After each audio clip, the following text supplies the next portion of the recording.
The Wind in the Willows by Kenneth Grahame. Chapter 1. The River Bank. The mole had been working very hard all the morning, spring cleaning his little home, first with brooms, then with dusters, then on ladders and steps and chairs, with a brush and a pail of whitewash, till he had dust in his throat and eyes, and splashes of whitewash all over his black fur, and an aching back and weary arms. Spring was moving in the air above, and in the earth below, and around him, penetrating even his dark and lowly little house with its spirit of divine discontent and longing. It was small wonder, then, that he suddenly flung down his brush on the floor, and said, "Bother!" and "Oh, blow!" and also, "Hang spring cleaning!" and bolted out of the house without even waiting to put on his coat. Something up above was calling him imperiously, and he made for the steep little tunnel which answered in his case to the gravelled carriage drive owned by animals whose residences are nearer to the sun and air. So he scraped and scratched and scrabbled and scrooged, and then he scrooged again, and scrabbled and scratched and scraped, working busily with his little paws, and muttering to himself, "Up we go, up we go," till at last, pop, his snout came out into the sunlight, and he found himself rolling in the warm grass of a great meadow. "This is fine," he said to himself. "This is better than whitewashing." The sunshine struck hot on his fur, soft breezes caressed his heated brow, and after the seclusion of the cellarage he had lived in so long, the carol of happy birds fell on his dulled hearing almost like a shout. Jumping off all his four legs at once, in the joy of living and the delight of spring without its cleaning, he pursued his way across the meadow till he reached the hedge on the further side. "Hold up," said an elderly rabbit at the gap. "Sixpence for the privilege of passing by the private road." He was bowled over in an instant by the impatient and contemptuous mole, who trotted along the side of the hedge, chaffing the other rabbits as they peeped hurriedly from their holes to see what the row was about. "Onion sauce, he remarked jeeringly, and was gone before they could think of a thoroughly satisfactory reply. Then they all started grumbling at each other. "How stupid you are! Why didn't you tell him? Well, why didn't you say? You might have reminded him," and so on in the usual way. But of course it was then much too late, as is always the case. It all seemed too good to be true. Hither and thither through the meadows he rambled busily, along the hedgerows, across the copses, finding everywhere birds building, flowers budding, leaves thrusting, everything happy and progressive and occupied, and instead of having an uneasy conscience pricking him and whispering, "Whitewash," he somehow could only feel how jolly it was to be the only idle dog among all these busy citizens. After all, the best part of a holiday is perhaps not so much to be resting yourself as to see all the other fellows busy working. He thought his happiness was complete when, as he meandered aimlessly along, suddenly he stood by the edge of a full-fed river. Never in his life had he seen a river before, this sleek, sinuous, full-bodied animal, chasing and chuckling, gripping things with a gurgle and leaving them with a laugh, to fling himself on fresh playmates that shook themselves free and were caught and held again. All was a shake and a shiver, glints and gleams and sparkles, rustle and swirl, chatter and bubble. The mole was bewitched, entranced, fascinated. By the side of the river he trotted as one trots, when very small, by the side of a man who holds one spellbound by exciting stories. And when tired at last, he sat on the bank, while the river still chattered on to him, a babbling procession of the best stories in the world, sent from the heart of the earth to be told at last to the insatiable sea. As he sat on the grass and looked across the river, A dark hole in the bank opposite, just above the water's edge, caught his eye, and dreamily he fell to considering what a nice snug dwelling place it would make for an animal with few wants and fond of a bijou riverside residence, above flood level and remote from noise and dust. As he gazed, something bright and small seemed to twinkle down in the heart of it, vanished, then twinkled once more like a tiny star. But it could hardly be a star in such an unlikely situation, and it was too glittering and small for a glowworm. Then, as he looked, it winked at him, and so declared itself to be an eye, and a small face began gradually to grow up round it, like a frame round a picture. A brown little face with whiskers, a grave round face with the same twinkle in its eye that had first attracted his notice, small neat ears and thick silky hair. It was the water-rat. Then the two animals stood and regarded each other cautiously. "Hello, Mole," said the water-rat. "Hello, Rat," said the Mole. "Would you like to come over?" inquired the rat presently. "Oh, it's all very well to talk," said the Mole, rather pettishly, he being new to a river and riverside life and its ways. The rat said nothing, but stooped and unfastened a rope and hauled on it, then lightly stepped into a little boat which the Mole had not observed. It was painted blue outside and white within, and was just the size for two animals, and the Mole's whole heart went out to it at once, even though he did not fully yet understand its uses. The rat sculled smartly across and made fast. Then he held up his forepaw as the Mole stepped gingerly down. "Lean on that," he said. "Now then, step lively." And the Mole, to his surprise and rapture, found himself actually seated in the stern of a real boat. "This has been a wonderful day," said he, as the rat shoved off and took the sculls again. "Do you know, I've never been in a boat before in all my life." "What?" cried the rat, open-mouthed. "Never been in a... You never... Well, What have you been doing, then?" "Is it so nice as all that?" asked the Mole shyly, though he was quite prepared to believe it as he leant back in the seat and surveyed the cushions, the oars, the rowlocks, and all the fascinating fittings, and felt the boat sway lightly under him. "Nice? It's the only thing," said the water-rat solemnly, as he leant forward for his stroke. "Believe me, my young friend, there is nothing, absolute nothing, half so much worth doing as simply messing about in boats. Simply messing," he went on dreamily. "Messing about in boats. Messing. Look ahead, Rat!" cried the Mole suddenly. It was too late. The boat struck the bank full tilt. The dreamer, the joyous oarsman, lay on his back at the bottom of the boat, his heels in the air. "About in boats, or with boats," the rat went on composedly, picking himself up with a pleasant laugh. "In or out of 'em, it doesn't matter. Nothing seems really to matter. That's the charm of it.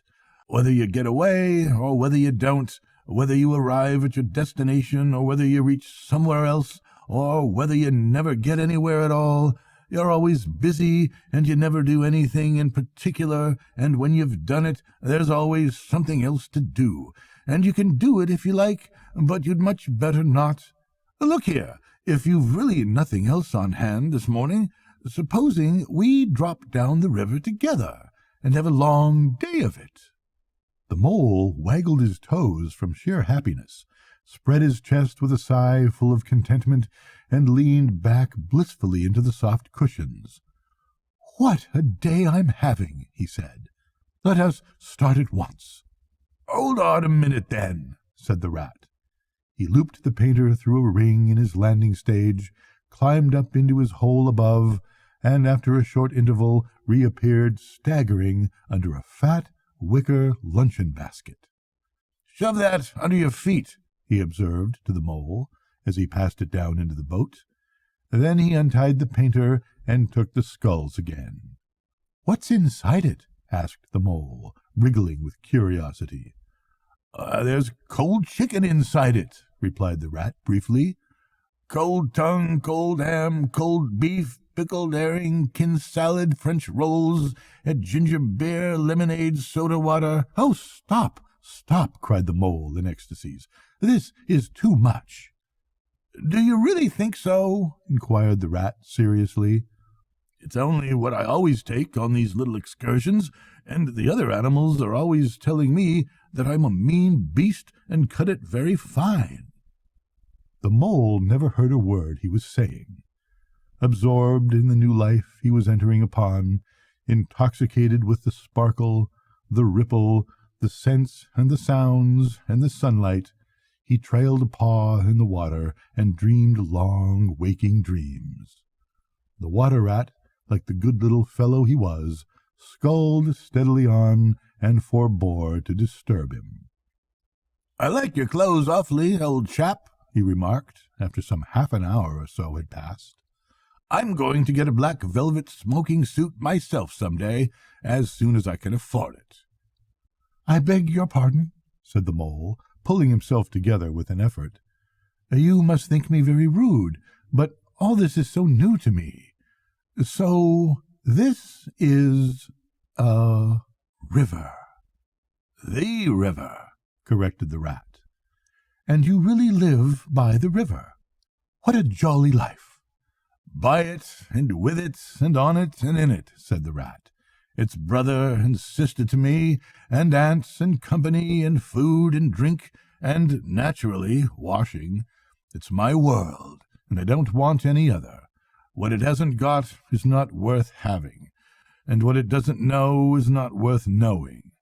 Lord, the times we've had together! Whether in winter or summer, spring or autumn, it's always got its fun and its excitements. When the floods are on in February, and my cellars and basements are brimming with drink that's no good to me, and the brown water runs by my best bedroom window, or again when it all drops away, and shows patches of mud that smells like plum cake, and the rushes and weed clog the channels, and I can potter about dry-shod over most of the bed of it, and find fresh food to eat, and things careless people have dropped out of boats." "But isn't it a bit dull at times?" the mole ventured to ask.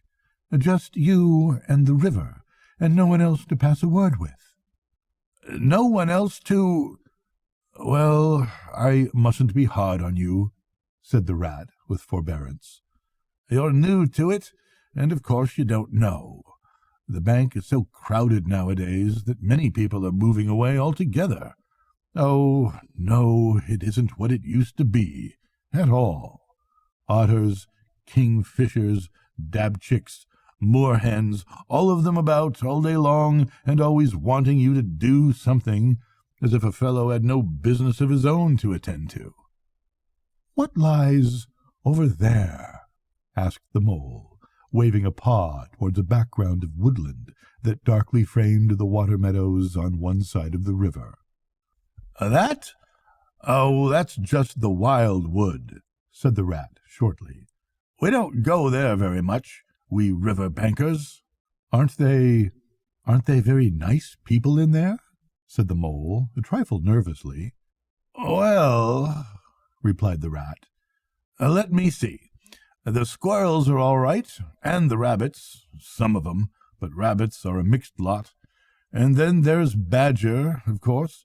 He lives right in the heart of it, wouldn't live anywhere else either, if you paid him to do it.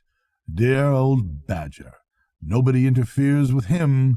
They'd better not," he added significantly. "Why, who should interfere with him?" asked the mole. "Well, of course, there are others," explained the rat in a hesitating sort of way. "Weasels and stoats and foxes and so on. They're all right in a way. I'm very good friends with them, past the time of day when we meet and all that. But they break out sometimes. There's no denying it. And then, well, you can't really trust them, and that's the fact. The mole knew well that it is quite against animal etiquette to dwell on possible trouble ahead, or even to allude to it, so he dropped the subject. "And beyond the wildwood again?" he asked, "where it's all blue and dim, and one sees what may be hills, or perhaps they mayn't, and something like the smoke of towns, or is it only cloud drift?" "Beyond the wildwood comes the wide world," said the rat, "and that's something that doesn't matter, either to you or me. I've never been there, and I'm never going, nor you either, if you've got any sense at all. Don't ever refer to it again, please. Now then, here's our backwater at last, where we're going to lunch." Leaving the main stream, they now passed into what at first sight seemed like a little landlocked lake. Green turf sloped down to either edge, brown, snaky tree roots gleamed below the surface of the quiet water, while ahead of them the silvery shoulder and foamy tumble of a weir, arm in arm with a restless, dripping mill-wheel that held up in its turn a grey, gabled mill-house, filled the air with a soothing murmur of sound, dull and smothery, yet with little clear voices speaking up cheerfully out of it at intervals. It was so very beautiful that the mole could only hold up both forepaws and gasp, "Oh, my! Oh, my! Oh, my!" The rat brought the boat alongside the bank, made her fast, helped the still awkward mole safely ashore, and swung out the luncheon-basket. The mole begged as a favor to be allowed to unpack it all by himself, and the rat was very pleased to indulge him and to sprawl at full length on the grass and rest, while his excited friend shook out the tablecloth and spread it, took out all the mysterious packets one by one, and arranged their contents in due order, still gasping, "Oh, my! Oh, my!" at each fresh revelation.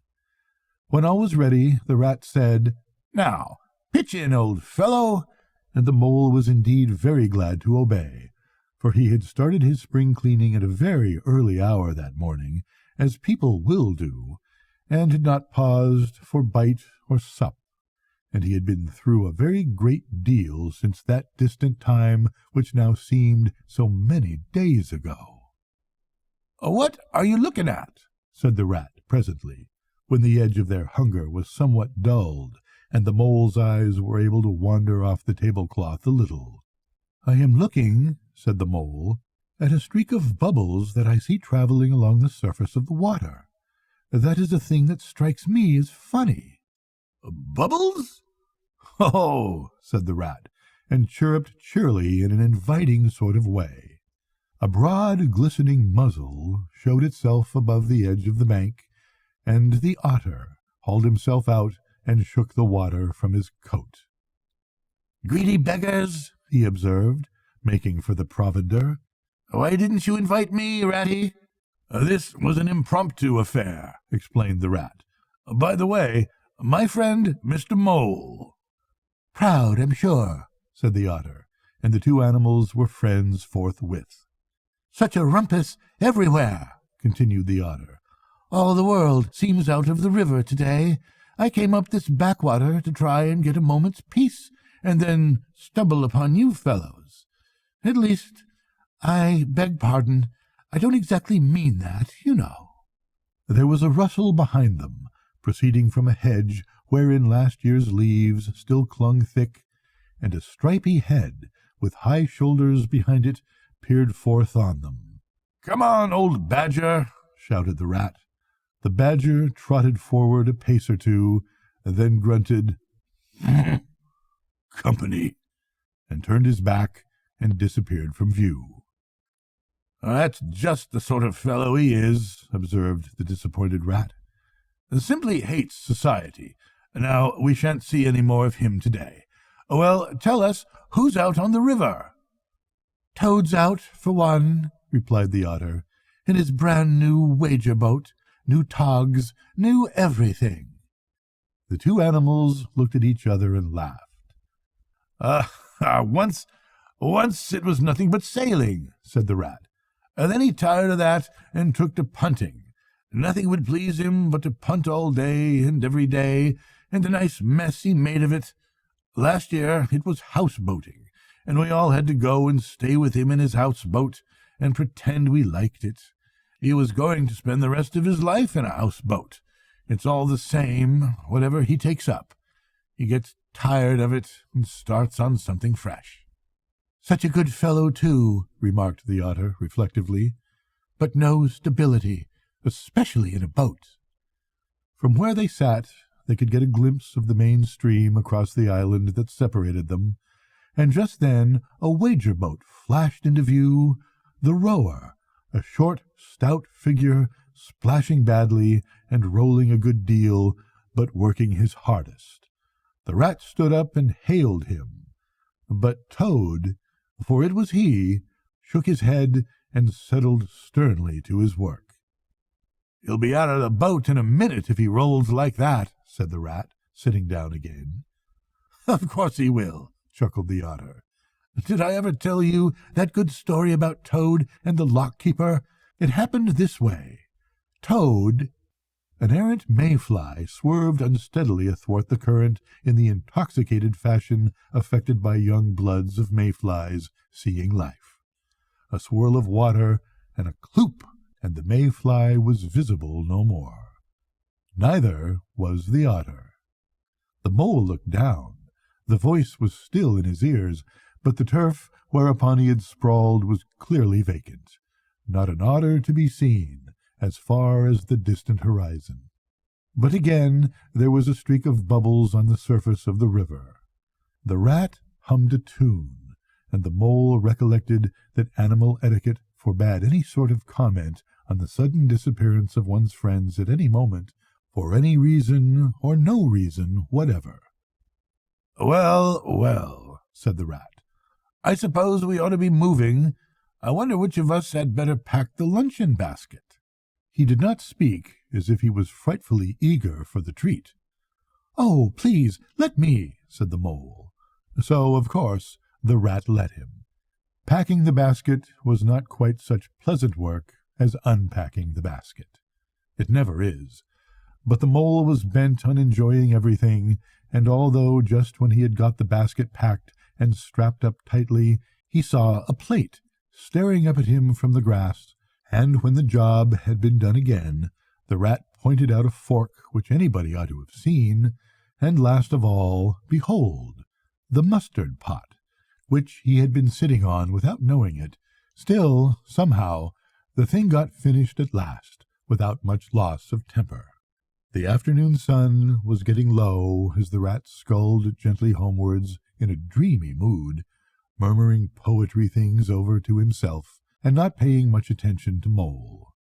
But the Mole was very full of lunch and self-satisfaction and pride, and already quite at home in a boat, so he thought, and was getting a bit restless besides, and presently he said, "Ratty, please, I want to row now."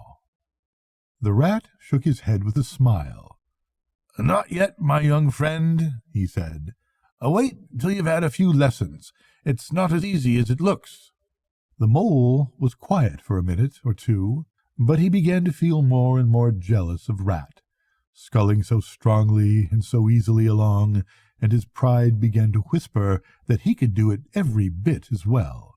He jumped up and seized the sculls so suddenly that the rat, who was gazing out over the water and saying more poetry things to himself, was taken by surprise and fell backwards off his seat with his legs in the air for the second time, while the triumphant Mole took his place and grabbed the sculls with entire confidence. "Stop it, you silly ass!" cried the rat from the bottom of the boat. "You can't do it! You'll have us over!" The Mole flung his sculls back with a flourish and made a great dig at the water. He missed the surface altogether. His legs flew up above his head, and he found himself lying on the top of the prostrate rat. Greatly alarmed, he made a grab at one side of the boat, and the next moment, sploosh! Over went the boat, and he found himself struggling in the river. Oh my, how cold the river was, and oh, how very wet it felt! How it sang in his ears as he went down, down, down! How bright and welcome the sun looked as he rose to the surface, coughing and spluttering! How black was his despair when he felt himself sinking again! Then a firm paw gripped him by the back of his neck. It was the rat, and he was evidently laughing. The mole could feel him laughing, right down his arm and through his paw, and so into his, the mole's, neck. The rat got hold of a skull and shoved it under the mole's arm, and then he did the same by the other side of him, and, swimming behind, propelled the helpless animal to shore, hauled him out, and set him down on the bank, a squashy, pulpy lump of misery. When the rat had rubbed him down a bit, and wrung some of the wet out of him, he said, "Now then, old fellow, trot up and down the towing path as hard as you can, till you're warm and dry again, while I dive for the luncheon basket." So the dismal mole, wet without and ashamed within, trotted about till he was fairly dry, while the rat plunged into the water again, recovered the boat, righted her, and made her fast, fetched his floating property to shore by degrees, and finally dived successfully for the luncheon basket and struggled to land with it. When all was ready for a start once more, the mole, limp and dejected, took his seat in the stern of the boat, and as they set off again, he said in a low voice, broken with emotion, "Ratty, my generous friend, I am very sorry indeed for my foolish and ungrateful conduct. My heart quite fails me when I think how I might have lost that beautiful luncheon basket. Indeed, I have been a complete ass, and I know it. Will you overlook it this once and forgive me and let things go on as before?" "Oh, that's all right, bless you," responded the rat cheerily. "What's a little wet to a water rat? I'm more in the water than out of it most days. Don't you think any more about it. And look here, I really think you had better come and stop with me for a little time. It's very plain and rough, you know, not like Toad's house at all, but you haven't seen that yet. Still, I can make you comfortable, and I'll teach you to row and to swim, and you'll soon be as handy on the water as any of us." The mole was so touched by his kind manner of speaking that he could find no voice to answer him, and he had to brush away a tear or two with the back of his paw. But the rat kindly looked in another direction, and presently the mole's spirits revived again, and he was even able to give some straight back-talk to a couple of moorhens who were sniggering to each other about his bedraggled appearance. When they got home, the rat made a bright fire in the parlor, and planted the mole in an armchair in front of it, having fetched down a dressing-gown and slippers for him, and told him river stories till supper-time. Very thrilling stories they were, too, to an earth-dwelling animal like Mole.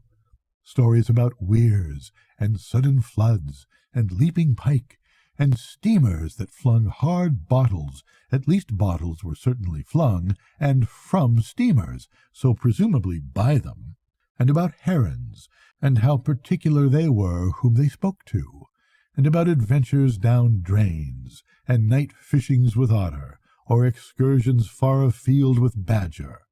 Supper was a most cheerful meal, but very shortly afterwards a terribly sleepy mole had to be escorted upstairs by his considerate host to the best bedroom, where he soon laid his head on his pillow in great peace and contentment, knowing that his new-found friend the river was lapping the sill of his window.